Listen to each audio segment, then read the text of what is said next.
quickly, a very basic understanding of what is diversity and inclusion, just to make sure that we are all on the same page. Inclusion is the practice of making sure that people from different backgrounds are included and welcome wherever we are. We don't necessarily can or are able to understand what makes them different. Like, for example, I don't know the life of a person of color, but I'm supposed to recognize that they have a different life and different needs. Same goes for someone with a wheelchair. I don't use a wheelchair, but I just am aware that they are different and I should try to accommodate them as possible since we are in a planning position. The thing that we wanted to highlight here is that most people are independent and vocal. Generally, they are aware of what they need, and they are able to communicate that to you because they have been with this disability their whole life, or with this diversity aspect their whole life. So if you just allow them to tell you what they want and then listen and think, can I make this happen or not, then this is basically all what is needed, and we can cut the training short. As much as we want to be inclusive and to provide the best experience to everyone, inevitably we're going to fall short because we are humans, we make errors, and because there's a budget limit on what we can do. We just communicate that to people, and usually they do understand that, you know, we're doing our best, but not everything is possible. So we have arranged this training basically by disability and other inclusion points, such as, for example, gender or COVID inclusion related points. In terms of the categories of disabilities or participation needs, there are visual, auditory, mobility, and cognitive. We'll go through them quickly, but the thing to understand is that not all these disabilities are visible. So you could be dealing with someone who has, for example, color blindness or a cognitive disability or anything, and you're not aware of that. So even if we don't know, we can do our best to be aware of these things. So the first category is sort of auditory disabilities, and this includes people who cannot hear and they usually cannot speak, or at least this is the assumption. And for this category of people, we need to make sure that Zoom's live caption or closed caption is turned on so that people can read what is being said if they cannot listen to it. So if you find that it is not on, just please talk to the chair, tell them, hey, this needs to be on, I can help you with it, and so on. Sometimes people need to read lips. For that reason, speakers in the conference should not be wearing a face mask so that we can see their lips moving. And this specifically clashes with the COVID situation because some speakers are not comfortable yet with loosening the restrictions, so they would rather wear a mask. So you would need to communicate with them kindly, politely. Make sure that the area around the speaker when they remove the mask is free. So there is like maybe 1 to 2 meters around the stage, and the speaker feels comfortable as well if we are making them take their mask off. There is finally FM assisted devices, which are like headphones that people can have, or their screens as well. Those need to be requested from us before the registration deadline, which I think is in a month. And if they are requested, we will keep you posted. You would then need to deliver those devices to the people who've requested them. Next is visual. So people who don't see well, and that is a very wide scale. It can include people who are fully blind, people who are colorblind. Audio is very important. So make sure that audio is clear. This is important for everyone basically attending. So make sure that the speakers have their mics and that the mics are on and the sound quality is clear. If someone says that they can't hear, that the audio quality is bad, then we need to move and do something about this. Slides also need to be clear for people to read. What I have today is the most accessible type of slides. So black font on white background, it's high contrast. Fonts are big, I hope. So this is an example of what an accessible slide is like.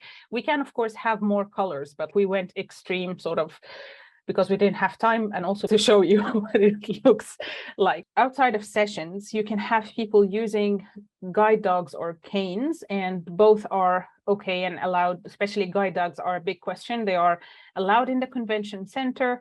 If you have someone with a guide dog, let them do their own thing And don't pet the dog. This is a big thing because service dogs, if you pet them, they get distracted. They think you're playing with them, so they focus on that and they forget the blind person they're supposed to be guiding. So again, just listen to people and do what they tell you. If you need to guide a person who is blind or has low vision during the conference, for example, they ask you, where is the bathroom or where's room, whatever, two important things. Don't point because that doesn't help. They can't see. So you can't use things like, oh, just over there and then to your right. What is over there? Use more descriptive language, like walk straight ahead, then you will find a table to your right, and this is where the bathroom is on your right, for example. If you need to guide a person, like don't grab them to move them. You might be thinking you're helping, but you've gotten into the personal space of someone. And if you're not their friend or colleague, someone they know, it's very intrusive. Instead, what you do is what I said, like describe the way, and I can, this is the only doll that I have in my house. So basically what you do is that you touch them from the elbow. So this is her elbow.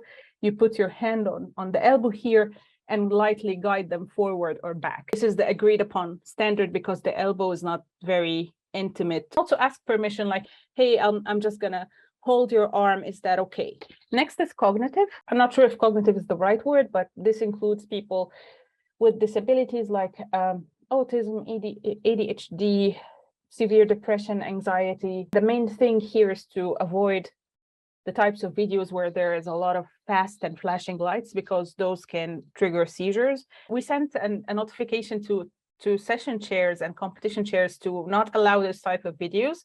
If it does happen, then this video should be stopped immediately. Some people need what is called desensitization or winding down. So when there is a lot of stimuli happening, people are talking, there is audio, a lot of action going on. Some people can get overwhelmed. We all experience this to an extent. We had hoped to provide like a desensitization room, so like a quiet room where someone can go in and relax for a bit and then come back out to the noise. We probably do not, or we do not have this in the convention center. There can be like a prayer area in the convention center. There should be a prayer area.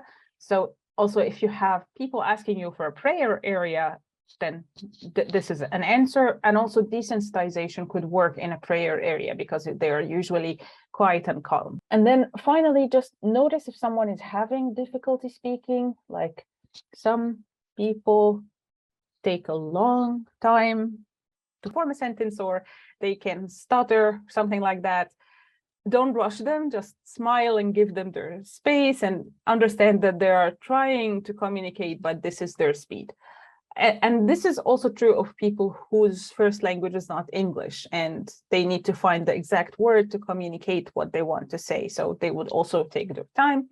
So just allow them and be kind. Finally is mobility, which is, or not finally, but like mobility is going to do a walkthrough of the venue with you before the conference. During such a walkthrough, just note where the accessible doors are for people using wheelchairs, have them in your memory. So if something happens, you see someone trying to get in, but they don't know where to get in, you can guide them. By extension, make sure that those doorways are not blocked by anything. It can happen accidentally, like someone moving a box or a chair and they put it in front of the one door that is accessible, for example, by accident. So just making sure that pathways in general during the conference also are free, especially accessible ones.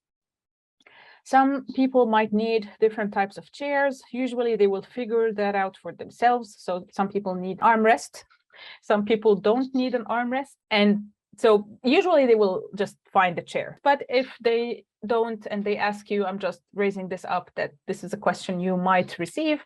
So try to help them if you can. It would be nice if you're familiar with the area because you would get questions like, where is the bus stop? Is there a close by pharmacy or grocery store or anything like that? So if you are generally able to answer those questions, that would be great. If not, it is fine. Again, we can't do everything, but this awareness could serve the general attendees. Now we move to the realm outside of disabilities. In terms of gender diversity, I think we're aware in this day and age already that people have different pronouns and preferred pronouns. It is challenging in the sense that you cannot tell the person's pronouns beforehand. And I sometimes tend to think that they is safest with everyone. So if I'm referring to someone, I would be like, they are over there, but then they also can get confusing to someone who is not used to it. People, when they ask you to use a specific pronoun or ask anyone to use specific pronouns, it's not out of like being annoying or something like that. It connects to body dysmorphia, and they really feel sort of like severe distress when you call them like a he and she, and they don't identify with that. So it's again out of like understanding and kindness, not out of just being politically correct or just because it is this day and age. Good news is that this year the name tags will have gender pronoun stickers. So there will be he, him, she, her, they, them, and each participant can choose which one, and they will have different colors, which I think, I don't remember the colors, but like it would be something like he is blue, she is pink, you know, something like that. Gender neutral bathrooms have been discussed for planning. And I think the final decision is that they are not in the convention center, but we're gonna add manually a tag to one of the bathrooms and marking it as gender neutral. Be aware where this one bathroom is. And if someone asks about a gender neutral bathroom, point them to it. And then COVID, people are in a very different places with COVID. There are people who are very much not comfortable with physical contact, not comfortable with taking their masks off, for example, and being close to people, and that is fine. And then we have people who have been able to relax a little bit more about it. So they are okay with taking masks off, shaking hands, getting close to people. If you take the relaxed people and make them keep their distance or wear masks, they are uncomfortable with that, and the vice versa. If you make people take off masks, they are as well uncomfortable. So we sort of need to keep people in their comfort zones.